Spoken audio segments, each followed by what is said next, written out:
Evening, everybody. Thanks for coming out. We'll get started. We do have one addition to our agenda this evening, and that is the Celebrating Success. We'll do that right after the approval of minutes, so that'll be item number 5. So we'll start as we always do. We'll stand for the Pledge of Allegiance, and if you would, then remain standing for the invocation from Dwayne Mitchell. I pledge allegiance to the flag of the United States of America, and to the republic for which it stands, one nation, under God, indivisible, with liberty and justice for all. Let us pray. Father, as we meet here tonight, we want to say thanks. Thanks for the blessings that you give in our lives each day. Lord, thank you for our families. Thank you for our friends and our loved ones. God, thank you for providing our needs. Lord, be with those that are sick and suffering, those that are suffering with the flu, and Lord, those that are just under the weather, Father. Lord, you're our creator, you're our healer, you're our provider, you're our salvation and our deliverer, Father. You're our all in all, Father. We just want to stop and pause and thank you for loving us so much, for sending your Son to die on a cross to save us. Oh, Father, thank you for your love. Lord, you are the almighty sovereign to whom we owe all honor, praise, worship, and adoration, now and forevermore. Father, be with this meeting tonight. Lord, be with the business of the association as we discuss and make decisions for the future of our property owners in this community. Father, we pray the wisdom of these decisions that would be honorable and pleasing in your sight. It's in the mighty name of Jesus we pray and make these petitions. Amen.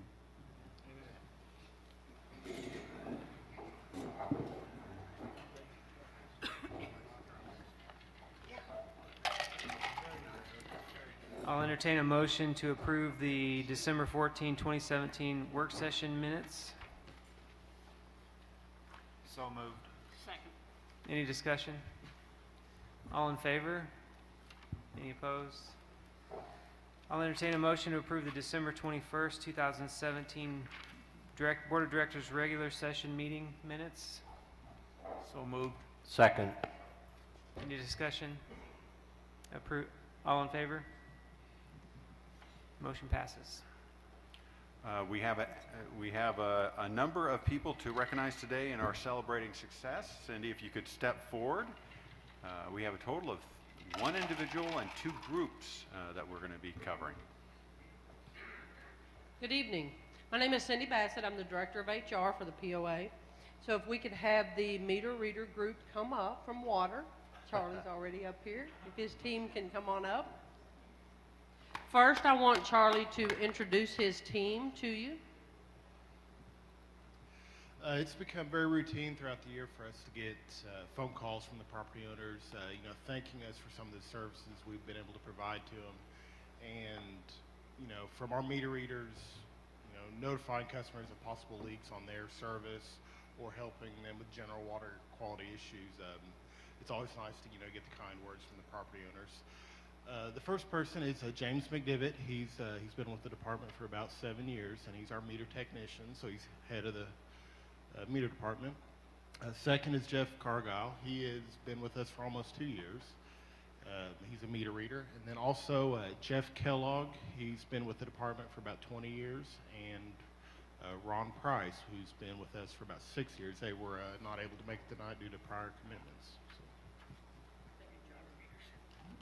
So as Charlie said, he gets many phone calls of the outstanding service of this team. I do want to read an example that we have that we have recently received on one of these gentlemen in this department.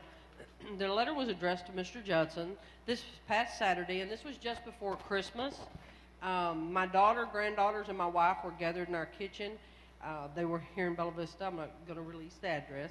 For a bit of holiday baking when the water suddenly turned a brown color. After trying to self-determine the cause, I called the water company emergency number and made contact with Jeff.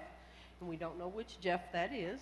Jeff advised that he was on call and that he would be here shortly. In 20 minutes or so, Jeff arrived and determined that was dirt in the water supply. He flushed the lines in various locations after a half an hour, and the running water was back to normal.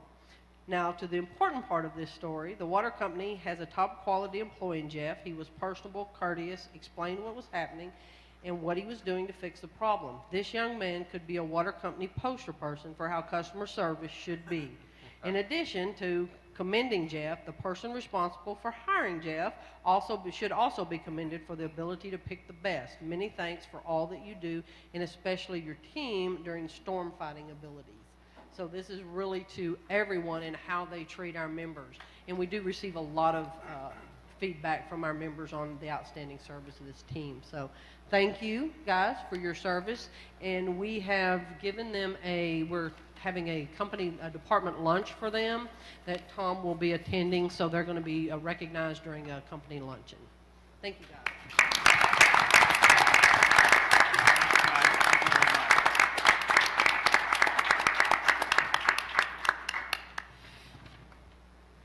The next one is Miss Kelly Irvin. Come on up. Kelly works in our marketing department, and she's been with the POA for Just over a year. just over a year. So Kelly has become a part of this was nominated by the F&B family through her willingness to help and extraordinary effort she puts in to assessing in daily and weekly promotions. She produces media-ready artwork for the POA.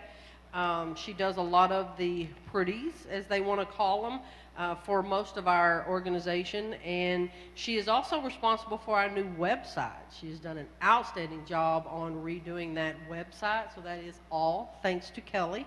So we want to thank her for her dedication and her hard work and her creativity that has made that outstanding for us. Thank you, Kelly.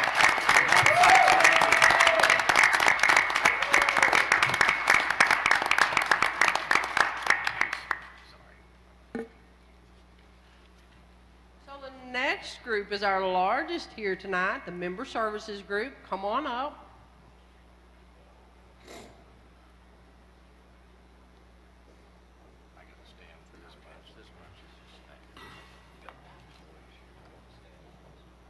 So as you all know, Member Services is the face of the POA. They handle many responsibilities. They are often the first face of everyone who comes into Bella Vista, our new residents, our current residents. They see this group first. December, January is their busiest month, along with holiday, the hustle and bustle. What they need to know is overwhelming. They need to know every pricing and every division and every situation that we have in the POA. They help and cheer each other on and fulfill their duties in a timely manner, whether in person, phone, email. They exhibit the highest professional standards and are proud to be the face of the POA. They've done an outstanding job, and they keep each other motivated internally. And sometimes they deal with situations that, are difficult. People are confused. They don't know what to do, and they handle it gracefully and professionally. So we appreciate everything they do for us, and I'd like to give it to Carmen so she can introduce her team to you. Thank you. Come on up here, David. David's our only guy, and I tell him every day how lucky he is to be with all of us women. This is David Bright. This is, Sherry Sellers, Deb Harberts, Roxy Goins, Stacy Omar, Carol Brownrigg, Debbie Jang, Marie Myers, and Veronica Bernal. And this is our crew. We are split between Huntley and Metfield, and soon we'll be at the country club to welcome people there and answer their questions. And I'm very proud of my team. You all did a great job. Congratulations.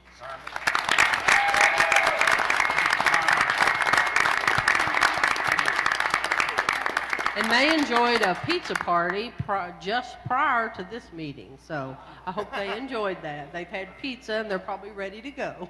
Thank you.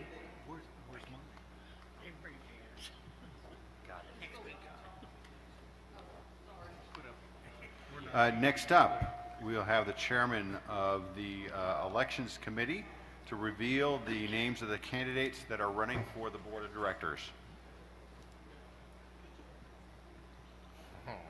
Good evening. My name is Robert Ritchell, and actually I'm speaking on behalf of the chairman of the Election Committee, of the member committee. The chair is in Florida for some reason. I can't figure that out.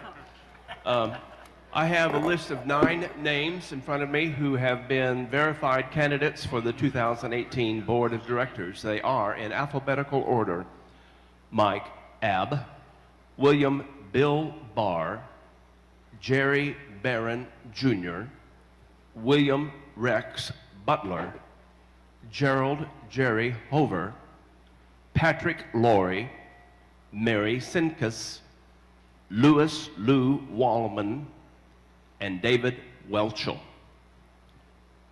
I didn't get a pizza party, so there we go.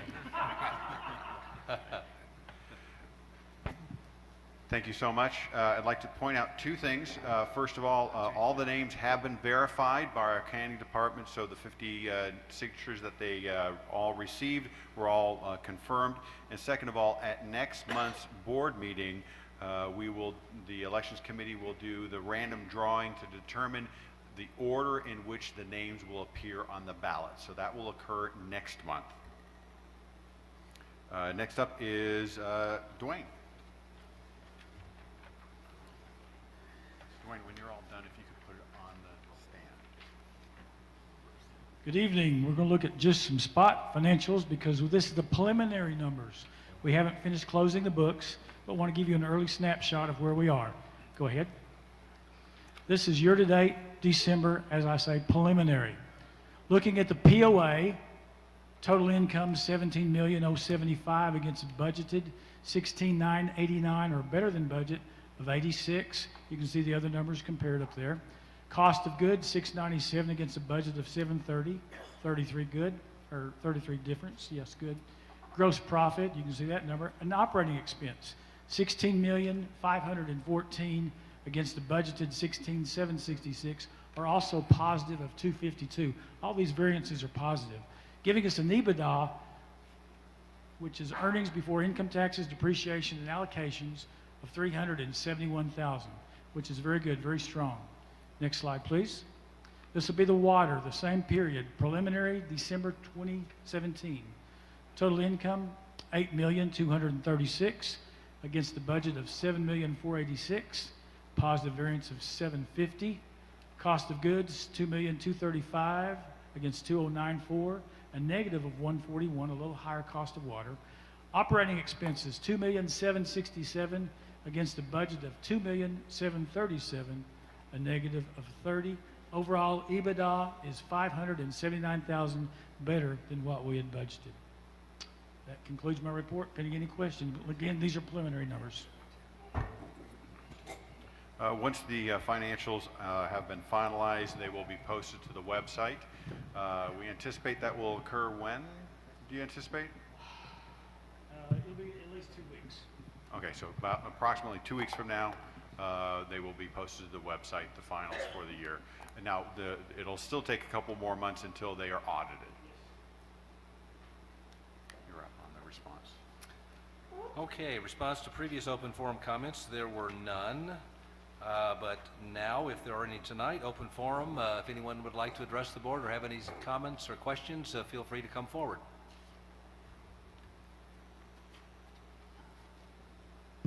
Hi, Billy Beveridge, 37 Cargill Drive. I was at a meeting 2 or 3 months ago addressing the hydrology study. I read in the paper this week that the study they have not provided a report yet to the POA board yet? No, it should be done by the end of this month. Oh, okay.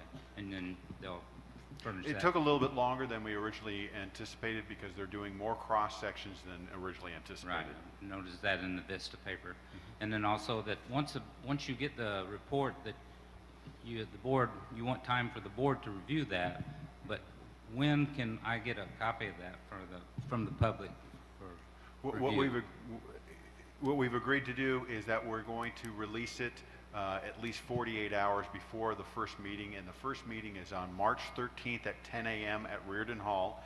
The second meeting will be March 15th at 4 p.m.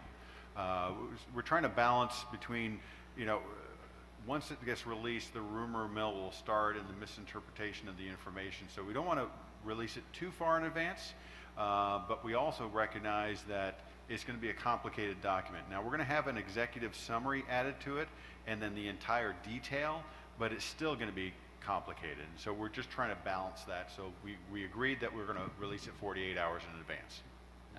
That's as soon as anybody can, and any of the POA members review it before the. Correct. Correct. So Wow. we'll release it 48 hours in advance. You're not going to publish it? I mean, is it too big a document to publish in the Vista, or? Well, I can't control what is and what is not published in the Vista, but we will publish it on our website, and you'll have all the attachments. What we'll probably do is send it out. We'll send out an email, and we'll have a link, and it will link to our website, and you'll be able to pull it up that way. Okay, and that'd be the raw data and their summary, I What guess. we'll probably, I mean, I haven't received the final information. What we'll probably do is break off and have the summary on one attachment and the detail in a separate attachment. That way you can select which one you want to print. Okay, all right, thank you. Hi, Mike Abb. I'm on 12 East Elvington. Just wanted to address something that I heard in the year recap in the 2018 budget projection video that was posted online on the POA YouTube site. You guys were reviewing the 2018 budget, and I guess it was a portion of 2017 was included in there. And there was a portion within the video where you talked about having to really worry about getting into the surplus of money that you have left over in 2018, which I believe was 1.7 million. You had 500,000 earmarked for the water department and 1.2 for other expenditures, and that there was, you know, some fears that we were going to be already getting into that in 2018, and that whatever money was allocated for 2018 may not be there in 2019. So it seemed to be some confusion on the numbers, and I was trying to really wrap my head around that because I also will be going for a board seat over here. So I'm wanting to get a real strong understanding of where the current financials truly are. And I've been privy to some stuff with the losses with the golf courses as well, and it seems to be a hot topic. And then to hear that we're going to be, you know, potentially facing a deficit in the budget and having to get into the surplus into 2018 raised some red flags to me.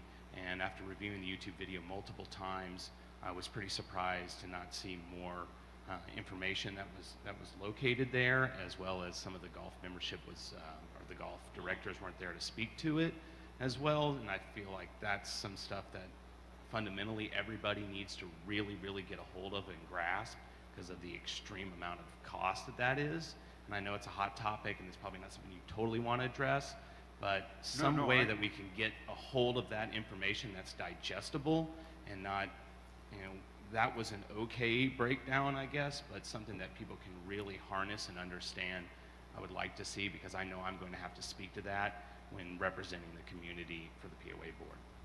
So a couple of things. I encourage you to go onto our website, which has a lot of information available.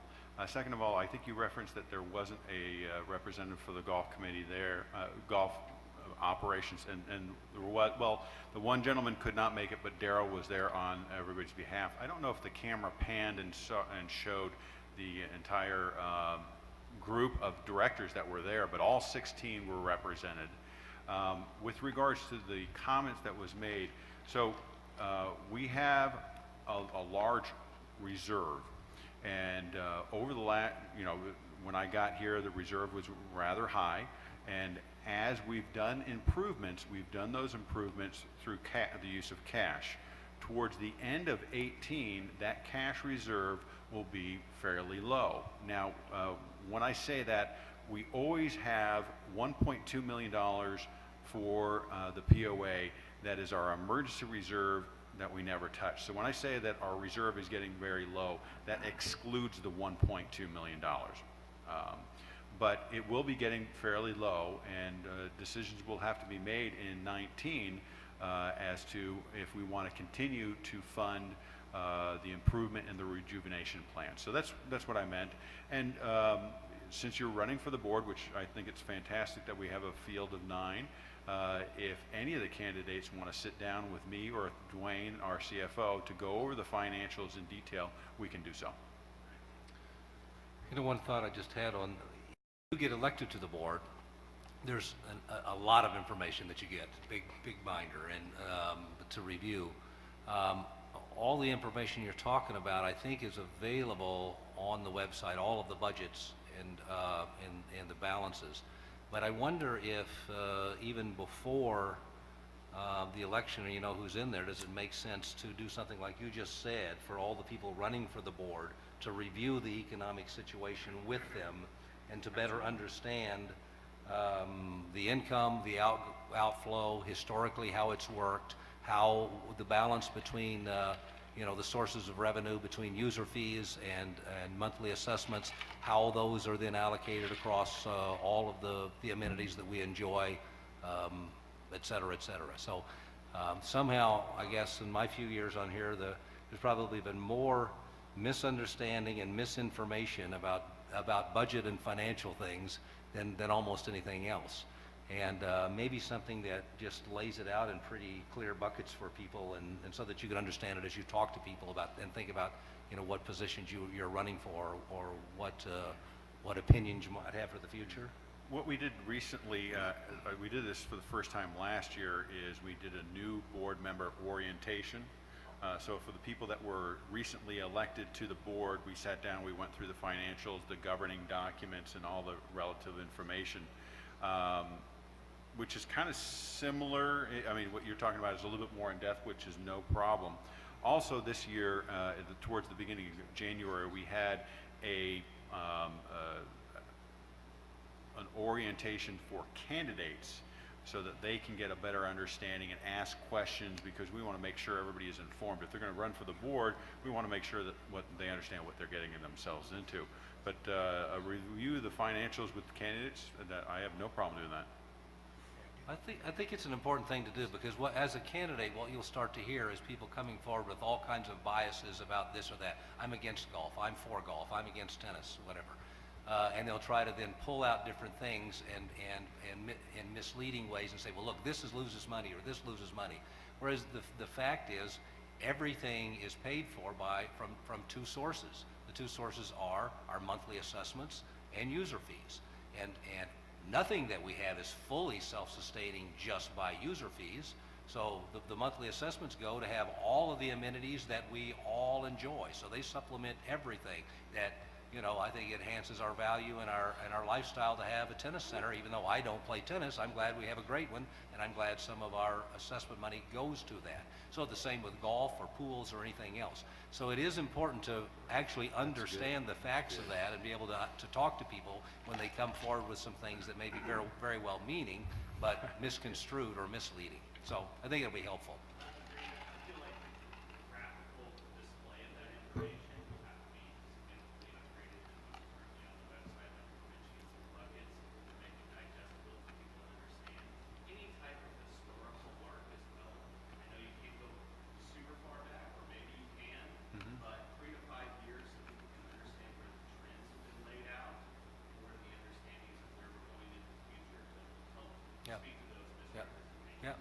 And while we're going, you know, if you're on the board, you've got to think about all these things. It's easy to say, okay, well, we had a time in which golf is down, so we don't need as many golf courses. Let's close one down. Okay, that's easy to say. And okay, which one? And by the way, what shall we do with it? Shall we let the grass grow and the cows graze?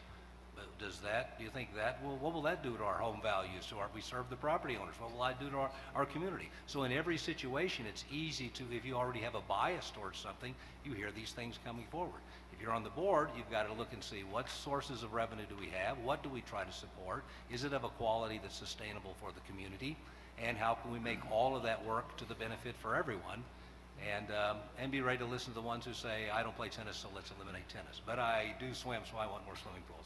Well, we're a community that tries to provide the best we can for a lot of people. I enjoyed your inquiry and your questions, and my friend Bruce pointed out to me here that we have an assessment of X dollars for improved lots and an assessment for unimproved lots, and he pointed out to me the only one that is self-serving is Blowing Springs Park, believe it or not. So the rest of them, self-supporting, and the others, golf, the recreation department, all of them, we have to subsidize the user fees with our assessment. And so that's, to reiterate what Ron said, that kind of creates our opportunity. Had we gotten the assessment approved a year ago, we probably would have been in better shape and our reserve balance would have held. But the mission of this board in the past 2.5 years, and I'm a part of it, and I congratulate this board for creating a new mission for the community to upgrade and update these facilities that I was a part of the original design 30 years ago. And we're giving it a wonderful effort, and I got a huge feeling that it's going to work out. The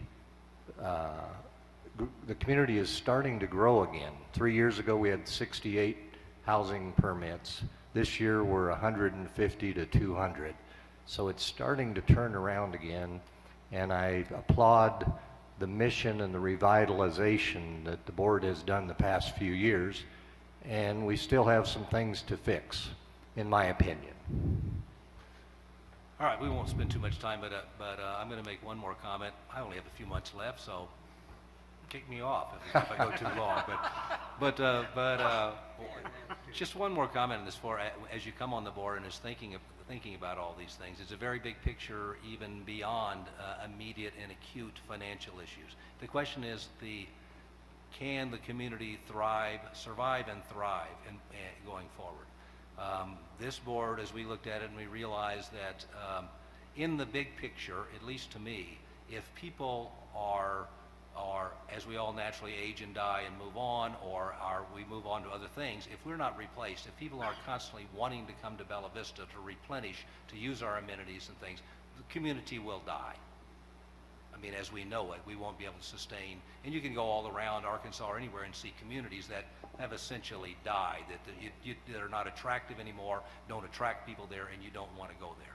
On the other hand, if it's a nice, attractive community that people want to come to, they want to live in Bella Vista, they want to use the amenities, they see it as a nice, attractive place, they see it as something that's sustainable, then everything in the big picture is going to be okay. So the way we looked at it was we had some money that was in our reserves, and we said, well, we can't save ourselves to that kind of success. And if people are coming here and our yacht club building is closed, our country club building is closed, if things are deteriorating and not looking attractive, people are not going to come here. But if you come here and you see what we have like at Lake Point right now, you could barely get a seat there last night. We had 200 reservations. You couldn't get a chair there last night. See what's going on with the country club. See what's going on with all of our amenities to the best ability that we have. Then you're going to see people want to come here. And as Jim said, we're seeing that now. The number of housing starts, the people that are coming here, we have something to truly put out to the world to say this is where you should be in Bella Vista. And in a big picture, if that happens, we're going to be okay. So now the fact is, as you said before, most of that reserve money is now gone. So we can't go and do big projects like we did before, like we did for the country club, like we did for Lake Point and that sort of thing. That money is not there. So we're going to be doing an awful lot of work, and the board after me is starting a new initiative to do with outside financial help to look at, see where is the money going to come from, what do we actually need, very objectively speaking, and bring it forward to the community and say for some options and some choices. And of course the big one that's unknown right now is the valley, and how do we fix that. So you know, it's a very big picture. I'm happy to see we got 9 people running for the board. In the past we haven't had that many. It's a big challenge, and you got to look at big picture for anybody running the board, and I wish you the best of luck. I think we've got a lot of good things started and a lot more work to be done. So I'm happy that you put your name in. All right. I'll be gone soon. I won't talk so much. Good. Whose turn is it? Oh, committee reports? Any other comments from the group? No. Okay, then committee reports. Lakes. Who's doing lakes? John, you want to do it? Me? You can. Me, okay, all right. I didn't see the lake maps. Can you go? Yeah, they were in there. So for the Lakes Committee, we talked about the lake drawdown of the 2 lakes, Loch Lomond and Lake Avalon, and those are on track to start coming back up on the 15th of February. In addition to that, they've drained 2 of the golf course ponds, and they'll be using that as their way to raise additional fish that will then be used in our lakes, and it saves us money, it saves the POA money by doing that. This past Monday, Lake Brittany, the trout stock was added. They are not announcing when they do that stocking in advance because a couple people tried to fish out of the bucket, literally. So they announce when, they don't make an announcement when they're going to put the fish in the water, but they make an announcement after it's already been done. A few members of our fisheries department will be attending the American Fisheries Society meeting in Pine Bluff. And also the Christmas trees were dropped off at London Landing and will be used for fish habitat on Lake Windsor. All right, recreation?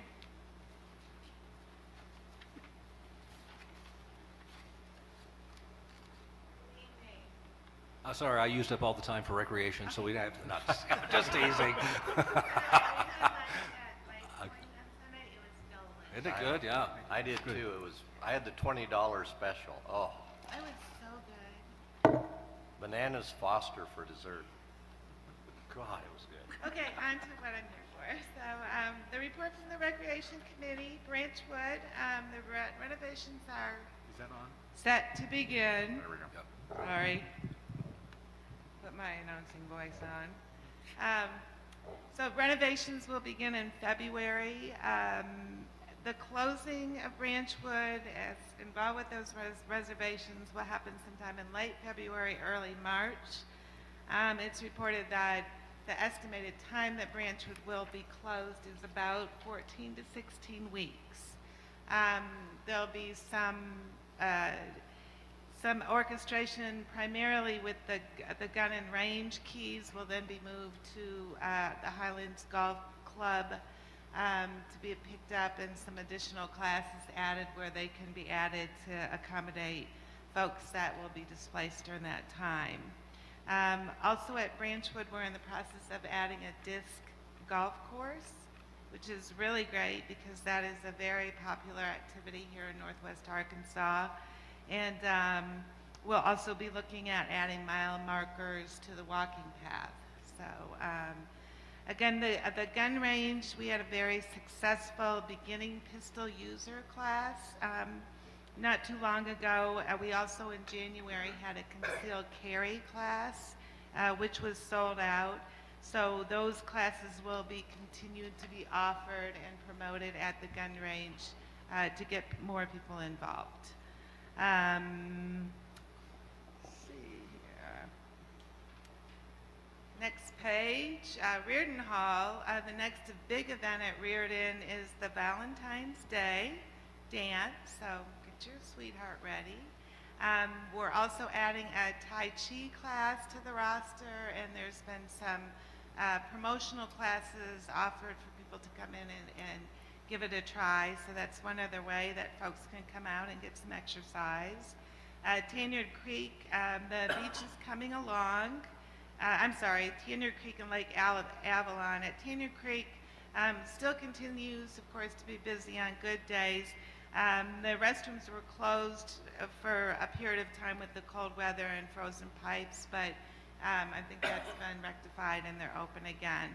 At Lake Avalon Park, the beach is continuing to be renovated and added, and we look at opening that sometime in the late spring, hopefully early summer for sure. So It will be open for the it season. will be open, It will be and open. I will be there.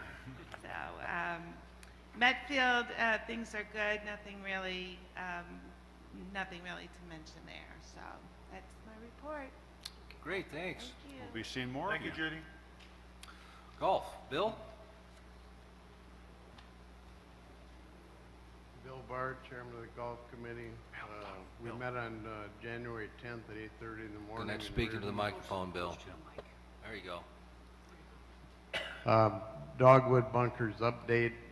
Weather is negatively impacting progress on the bunkers. As of January 10th, They'd only been able to work 3.5 days. Projected cold weather in the next few weeks, a reopening of the in late February may be at risk.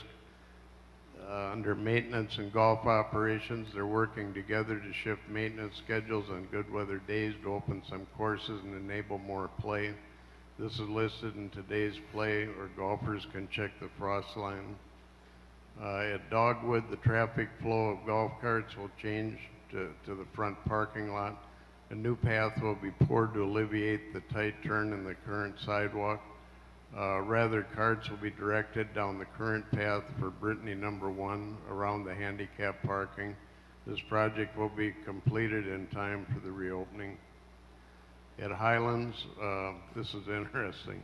They're using rocks for tee markers rather than the wooden ones because the coyotes think the current wooden ones are chew toys. Larger rocks will be used on the larger tee boxes. I'm not making this up.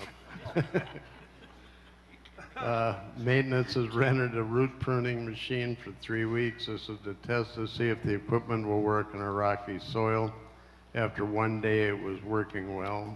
Test is successful. We plan on purchasing one of these machines. Under golf operations, Couples Sweetheart Open is on February 14th. It's the first tournament of the year. Registration forms are available on the website. The next tournament is a spring 3-person scramble on March 17th. Also on April 14th, the Golf Fest, all the vendors from last year have renewed. Ping and Golf Buddy are considered, as well as Bridgestone, to do golf ball fittings.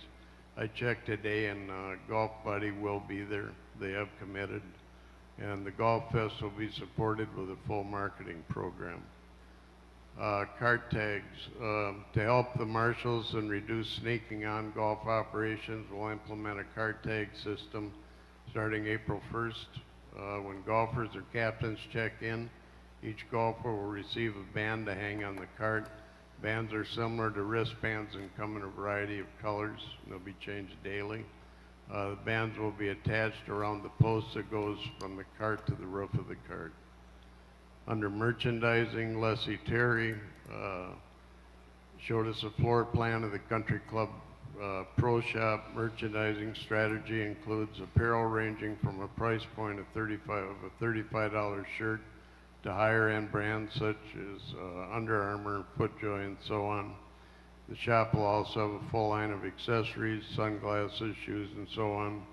They'll also be carrying logoed merchandise for all courses. Thank you. Thank you, Bill. Community involvement? Janae. Janae? Yes, sir. All right. Good evening. I'm Janae Nutt. You guys are blurry. You don't have to look at us, but you do have to speak into the microphone. Okay, I will do that. I'm Janae Nutt. I'm the chair for the Community Involvement Committee. We met last month. We had 4 new members show that showed interest in attending going forward and being included in our committee, which was very exciting. We discussed the recent coat drive that we did in November. We had collected over 217 coats for the community. We were able to fulfill the closets at Cooper Elementary, Thomas Jefferson, Sugar Creek, and Gravette, all schools that support our Bella Vista students.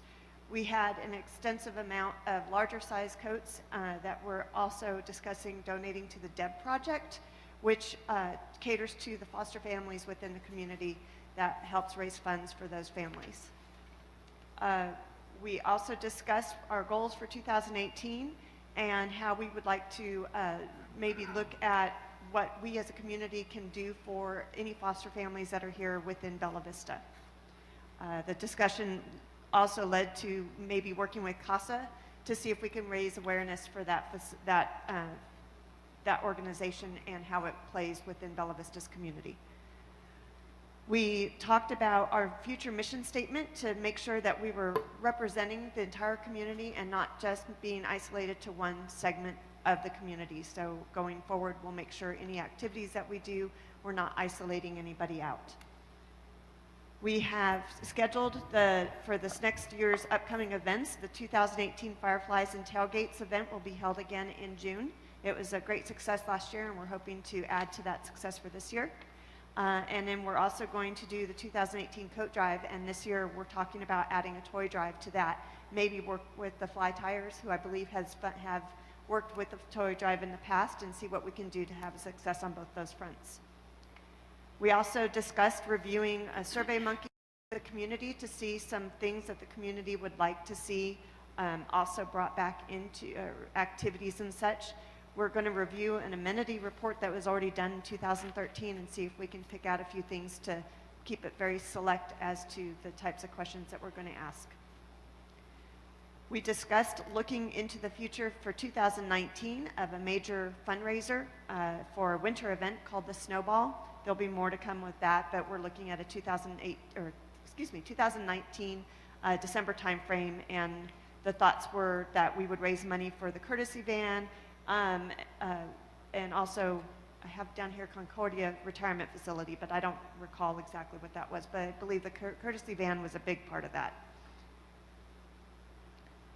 Joan brought to our committee about recycling and how we can help with the community involvement with recycling at different activities throughout the year. And we will be helping step in any way to be able to help collect at different functions and get the recycling over to the recycle centers, and also start talking about how we can turn ourselves into more of a green community here in Bella Vista. And our next meeting will be next Thursday, I believe at the Country Club. No, we're going to stay here. Stay here. You're the earliest meeting of the month, and so you have one more month in Reardon, and then next month you'll be at the Country Club. All right, so next Thursday we will be back here. Any questions? Thank you, Janae. Thanks, Janae. Appreciate it. Since Ron set the preferences, we're here to talk a little bit tonight. A year ago, I wanted to remind people that the community activity community was called our Young Residents Community, and the board was having discussions as to where we're going to go and what was going to happen with that. And as you can tell from Janae's report, this committee is now thriving and doing a tremendous amount of work for the POA and for the community. Janae is a very big part of that, as is Joan, our recreation manager. And just so you guys see her on the way out, just tell her thanks. She's done a wonderful job for all of us. Great.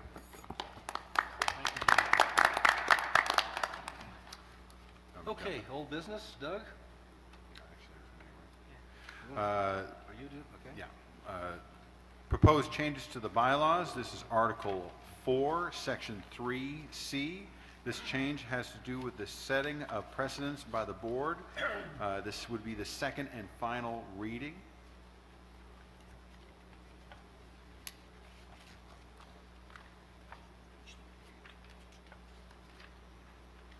Do I hear a motion? I make a motion to approve the proposed changes to Article 4, Section 3C of the bylaws, which has to do with the setting of precedents by the board. Second. Any further discussion? All in favor? Opposed? Next item is proposed changes to the bylaws, Article 10, Section 2. This change has to do with the voting rights of the Board of Directors with regards to lots owned by the POA. This would be the second and final reading. I make a motion to approve the proposed changes to Article 10, Section 2 of the bylaws, which has to do with the voting rights of the Board of Directors with regard to lots owned by the POA. Second. Any further discussion? All those in favor? Opposed? Thank you all. The next item is item 12 on your agenda. It has to do with a 3-bid waiver. We have Joan here if we have any questions, but this has to do with the renovation of the deck at Metfield. We attempted to solicit 3 bids. This is specialized work, so not everybody can do the work. Seaside Pools submitted a full bid. Fort Smith Service provided an incomplete bid. Joan has called them multiple times and has not received a response back.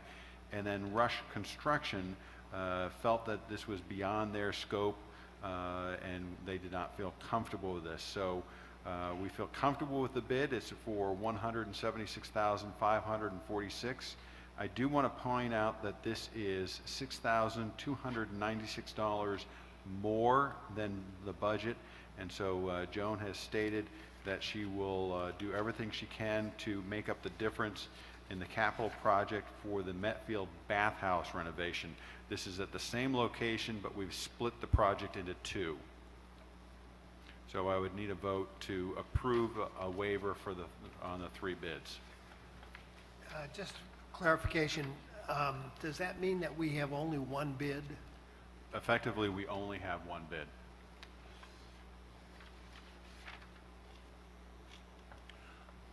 I make a motion that we waive the three bid requirement for the Metfield pool deck project, deck renovation project. I'll second the motion. Now we can talk about it. Now you can talk about it. So Pat, to answer your question, Burton Pools did bid, but they bid a sort of Band-Aid approach, which is not what we need. We've done that for too long. We need to replace the entire deck. And as Tom mentioned earlier, we did reach out to other vendors. There are a lot of vendors that don't do this work. Seaside is a preferred vendor. They do a lot of work for us already. So they are ready to engage.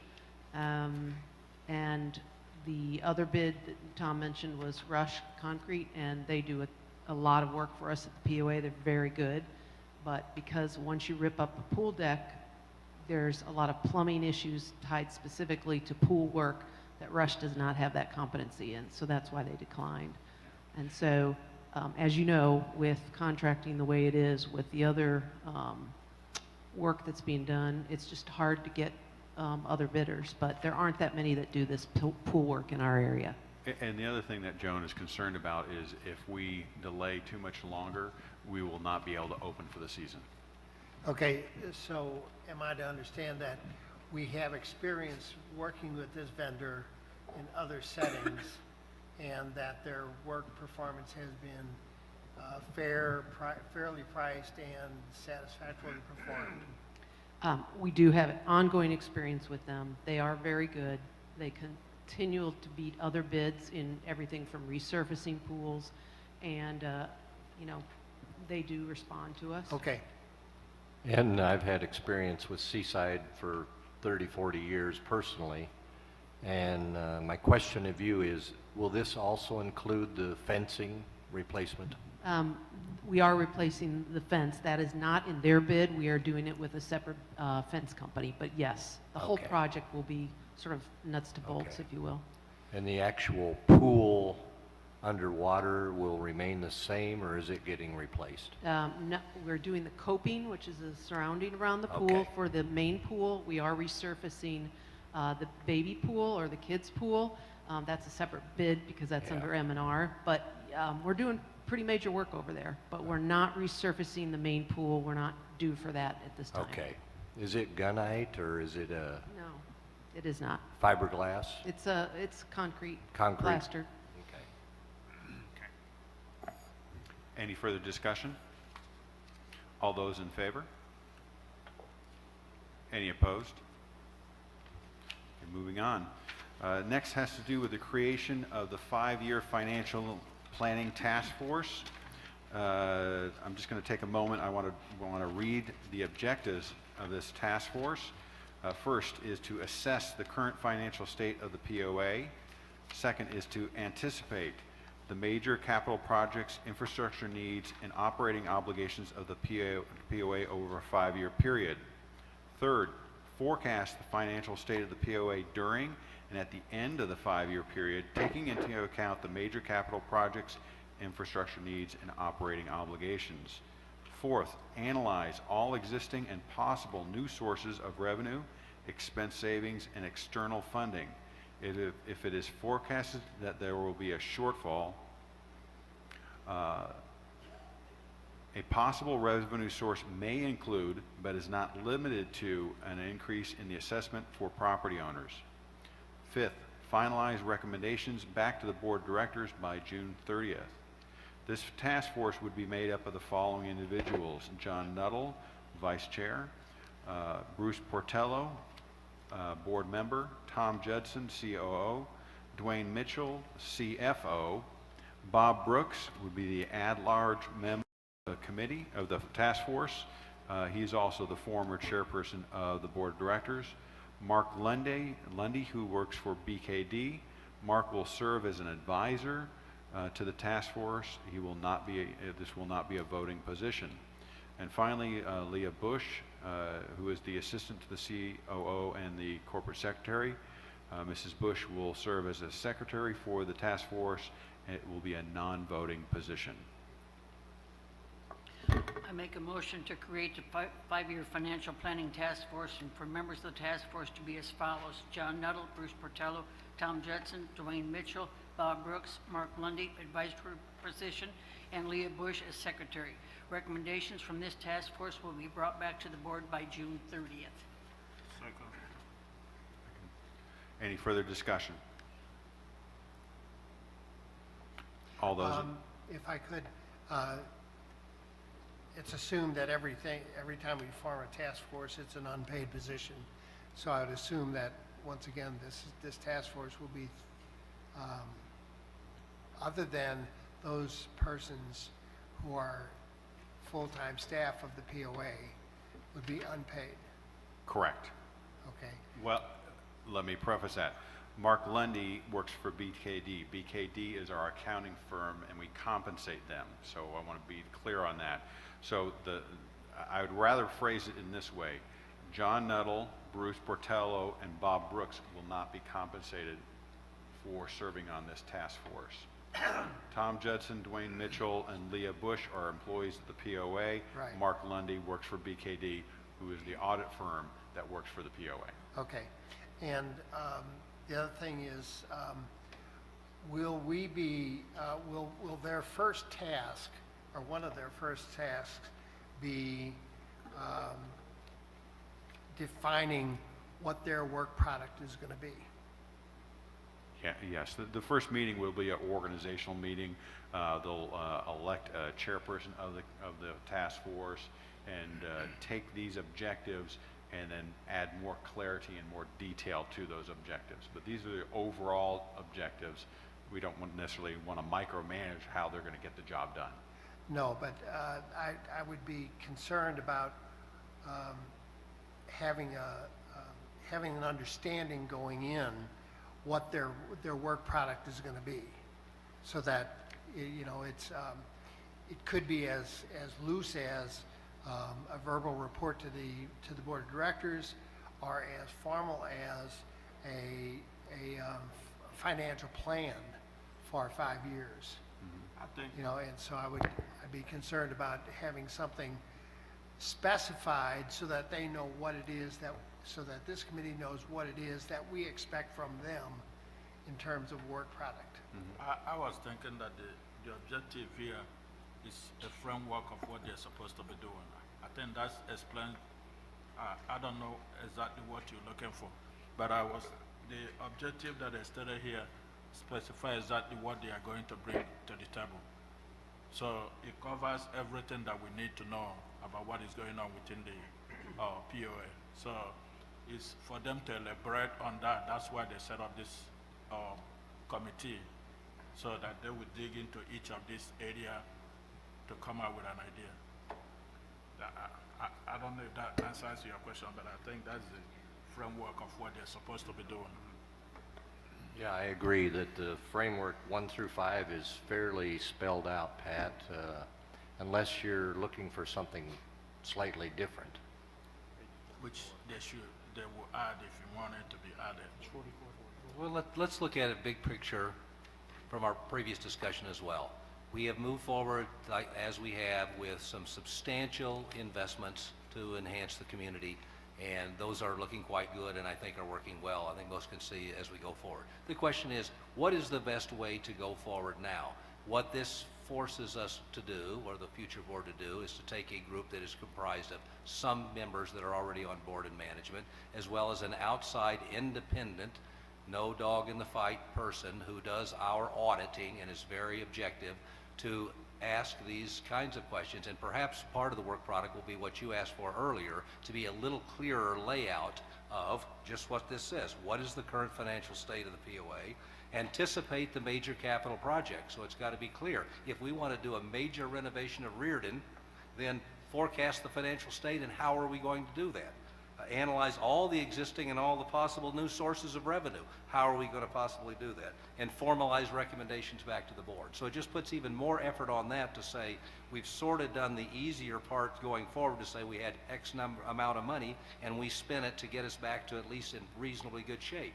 Now, how do we look at this to say what is the best strategy? What are all the possible things you could do for Bella Vista? What are the smartest things to do? What do they cost? What is the source of that revenue? Where will it come from? And if the future board decides, well, what we need to do is increase the cost of pools or golf or tennis, well, it's not just an arbitrary number. It's a very well analyzed number. If the board says we think we need to have an assessment increase, it's not an arbitrary number. It says if you want to have a remodeled Reardon, if you want to have reasonable amenities going forward, this is what's going to cost, and they're audited numbers to do that. So I think, unless it's something different than you want, Pat, from big picture down to the specific work product that it outlines 1 through 5, it makes sense to me. Takes away the wish list. Yeah, it kind of takes away a wish list. It doesn't say, it doesn't do the opposite way that sort of says, well, let's do this assessment increase and see what we can do with it. What it says is we're going to assess the current state, anticipate all potential major capital projects. We've already done a number of them. And then the infrastructure needs. We clearly know we have bridges and other things and just basic infrastructure. Where's that money going to come from? And what's the right number for those things if we want to decide we want them? Well, one of the things that I think is missing here is the strategic. It seems as if this committee may be charged with the development of a strategic plan for the community, and I think that it is the responsibility of the board to develop that strategic plan. And then what happens is this committee then would be charged with figuring out the actualization of that strategic plan. And I think item 5 handles that, Pat. It's a recommendation to the board, and then the board would make final strategic decisions. But I think that my concern is that I think the strategic plan is the driver. Oh, absolutely. Okay? It's not something that this committee does its work and then you say, well, we've got this strategic plan as well. I think that what we've got to do is specify that this committee is charged with the responsibility of figuring out from a financial perspective how we can achieve our strategic goals over a 5-year period. You know, we have talked about strategic plan, which includes the building of a new Reardon. Okay, that's one of the things that we've talked about. But I think that's got to be the guidance that goes to this committee, as opposed to giving them free hand to do whatever they think we might want to do. You know, it's a matter of this committee serving to help us to understand our financial obligations with regard to actualizing our strategic plan. And if you recall, Pat, we went through an exercise, the board went through an exercise last year of developing a strategic plan and looking at different projects and assigning dollar amounts to those projects to create a framework of what we want the future to look like.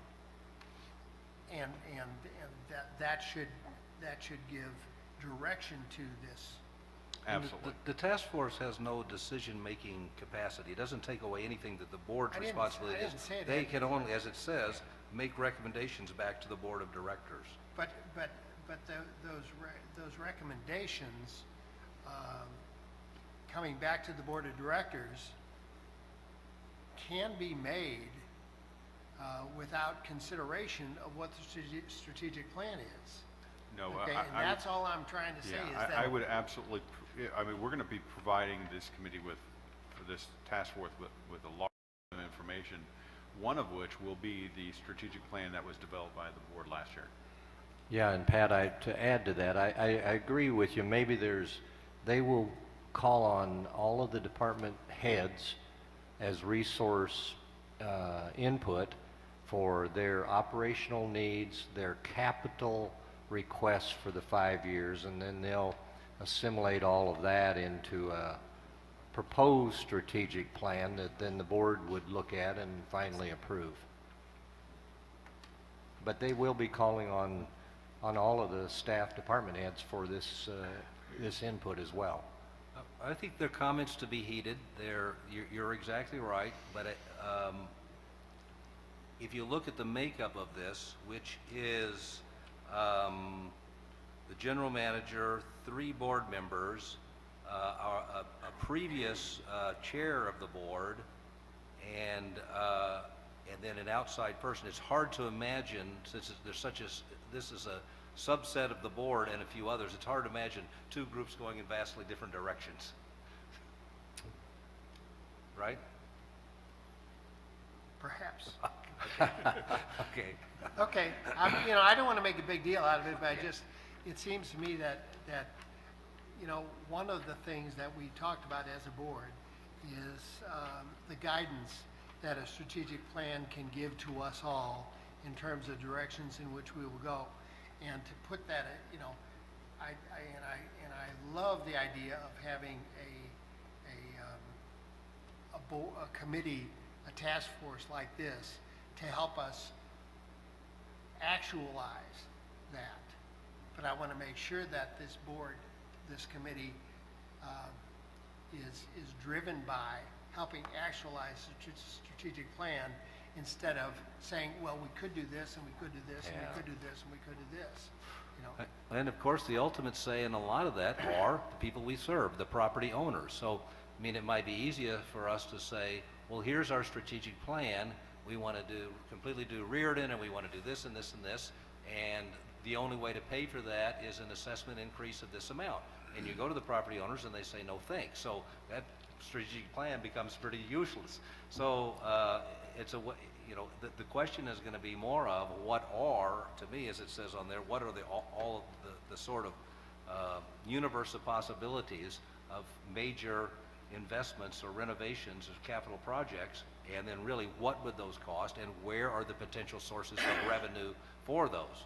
User fees, assessments, and are there any other creative ones?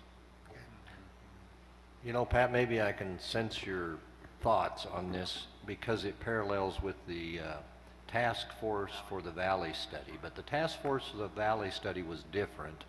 It was much more technical, and the resource people we called on were experts and had a lot of experience in this, and the involvement of all board people in this study has been limited. But my thought to parallel your thought, I hope, is that sure, while these meetings go on, I think this case board members are invited, but the hesitation there is David Brandenburg is biased towards golf courses. Somebody else is biased for recreation. Somebody's biased for Reardon Hall. So I think hopefully the objectivity of this task force would prevail, and then we finally, as a full board, look at it. But I can sense it's a slightly different exercise than the task force for the Valley study, in my opinion. Yeah. Okay. I'm good. Any further discussion? I have confidence that the 2 sitting board members on the task force can take a lot of the ideas that we've, batted back and forth in our sessions, and, they'll sift them down and they'll come back. They'll represent us fairly. I don't think they'll get away with anything. Any further discussion? We have a motion and a second. Call for the question. All in favor?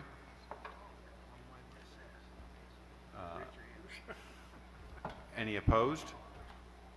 Motion passes.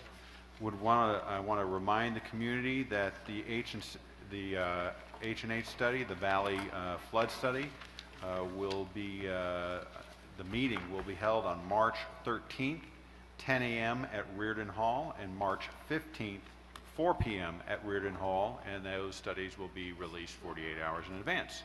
So the intention there is those will both be essentially the same presentation. Yes. So one is for people who would prefer to attend in the morning, and another's for those in the afternoon or evening. Correct. It'll be the exact same presentation. Okay. And you got the announcements. Okay. Then in addition to that, the next GM meeting will be Thursday, February 8th at 2:30 in the boardroom at the Country In Club. the Is that true? boardroom. Tom, All right. I think the website has both these meetings listed at 4 o'clock. What? We'll check. Okay, so it sounds like we need to check. The website might be wrong. Okay, so that everybody knows, we're going to be presenting the same information once at 10 o'clock in the morning and once 2 days later at 4 o'clock in the afternoon. We hope everyone who's interested can make one of those meetings. Then the GM meeting, we will be back in the Country Club. If you haven't gone through one of the walkthroughs, what do you call those? Is there no one left? The next tour will be on February 13th. February 13th? At 4 p.m. At the Country Club. That will be the last tour. And we'll also have a tour of Branchwood on February 14th at 4 p.m. So the 13th for the Country Club, 14th for Branchwood. So if you haven't gone through, I recommend you do it, or it's not too long until it's going to be open. You can go back in. One of the most spectacular buildings you ever find anywhere, designed by Fay Jones, one of the greatest architects ever. And we have this building. It is going to be our show place again. It's going to be our gathering place for everyone, for wonderful moderate priced food and beverage, and the pro shop being back in the Country Club building. It's going to be spectacular, and I know we'll all enjoy it, and it'll be just as crowded as it was at Lake Point last night. Then the next Board of Directors work session will be Thursday, February 15th at 8 o'clock in the morning at the Country Club. And then the regular meeting will be Thursday, February 22nd, 6:30 p.m., boardroom at the Country Club. Thank you very much for listening to our long-windedness. By our, I mean mine, and good night.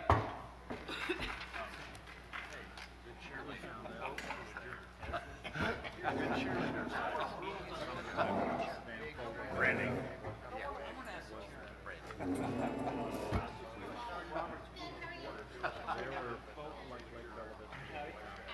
Does anybody get a buzz?